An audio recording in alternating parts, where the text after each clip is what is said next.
Joining us now to discuss is CoinDesk Director of Professional Content, Galen Moore in Boston. Good afternoon, Galen. So taking a look at this hearing, it was a 5-hour-long hearing on Capitol Hill today. What were some of your main takeaways?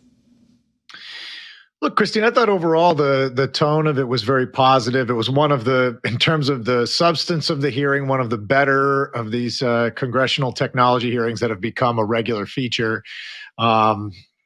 Often given to grandstanding and a misunderstanding of the technology underlying. I think, in this case, you saw legislators had done some homework. They were asking intelligent questions. I appreciated the sort of tone that most of them took of looking for ways to solve regulatory problems or ambiguities, and at the same time address some of the concerns that they had.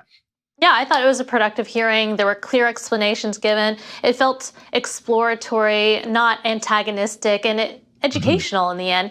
And it was great having clear, succinct, and knowledgeable representatives of crypto educating and answering questions on Capitol Hill. One standout to me was Brian Brooks. He was the former acting comptroller of the currency.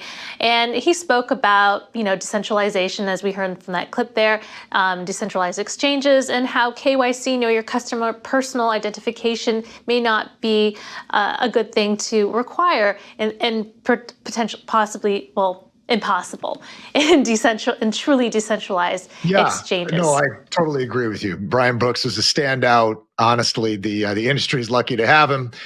And, I think, honestly, his comments were some of the rare comments from the panel of speakers that actually addressed real things that permissionless systems can deliver as guarantees to the user.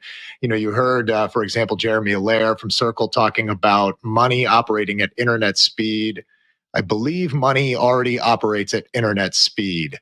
I don't have to worry about how many intermediaries there are between me and the other side of a Venmo transaction. But what we'd like to see talked about, right, are the ability to use money almost as cash, right? Cash-like properties on the internet. That's the innovation that Bitcoin brings, and that its successors and following and kind of imitators have brought along. I don't see people talking about that in a candid way in a setting like this, and I think there's a good reason for it. It's very difficult to talk about using cash digitally in that way without talking about some of the ways in which it might be misused.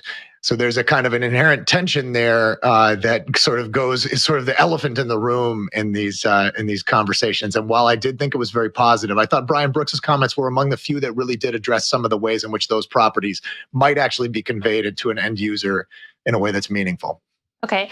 Wait a second. Moving at internet speed, though, the current system that relies on bank settlements doesn't really move at internet speed in terms of the transactions are just like that. I mean, it takes, T plus 3 days or whatever to settle transactions. So every transaction we make with the credit card is pending.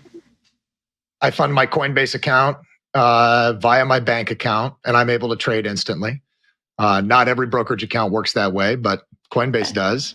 Robinhood also enables me to do that. So I think, there are ways to, money moves pretty quickly over the internet. Yes, of course, right? Settlement of funds is the right instant or near instant settlement is one of the key things that Bitcoin brings. Let's actually talk about use cases where you might really want something like a cash transaction digitally. Yeah. I think for good reason. These, the panel that testified today was uncomfortable raising those use cases on Capitol Hill. Yeah, in terms of the critics, AOC made a point that it's unclear what is backing some stablecoins. Stablecoin talk was on the radar of a lot of congressmen there. Brad Sherman made a point that crypto has no value. He doesn't like cryptocurrencies, of course, but some Brad Sherman is always a good sideshow in these hearings. Yes. Yeah. So, and he, some cryptos are made out of from jokes. He referenced hamster coin Doge as well. I would just point out that there is a SEC approved ETF that entered the market today where you can invest in meme stocks. So I don't understand how we need to be protected from Otter coin or Badger coin or whatever, and we don't need to be protected from pumps on the regulated stock markets. He was trying to make a point that the fees on exchanges are quite high, which I agree with. So on that point, I do also agree with that. Also, yes. It was very interesting, noteworthy to see Sam Bankman-Fried in a suit and tie. I believe we have a photo of that. He mentioned that he is talking to regulators around the world, 190 or so regulators, and trying to get as many licenses as possible. Now, this also caught my attention, his shoes. Now, we don't know if this is real, but this was tweeted out by CoinDesk, one of our editors, Zach Seward, which shows how, he may be a billionaire, but maybe billionaires don't need to know how to. I want to believe in an America where somebody can attain the success that Sam Bankman-Fried has attained without ever tying a shoe.